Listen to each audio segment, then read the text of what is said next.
Salmawati atau yang dikenal akrab dengan sebutan Bunda Salma resmi dilantik sebagai anggota Dewan Perwakilan Rakyat Aceh atau DPRA dari daerah pemilihan Aceh Utara Loksmawe masa jabatan 2024 sampai 2029.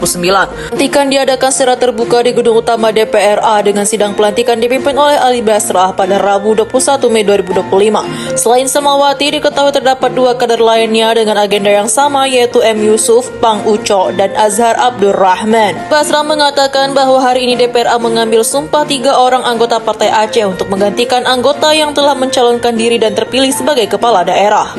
Bunda Salma diketahui naik menggantikan Ismail Ajalil atau Ayahwa yang terpilih sebagai Bupati Aceh Utara. Sementara M. Yusuf Pang Ucok menggantikan Iskandar Usman Al-Farlaki yang menjadi Bupati Aceh Timur.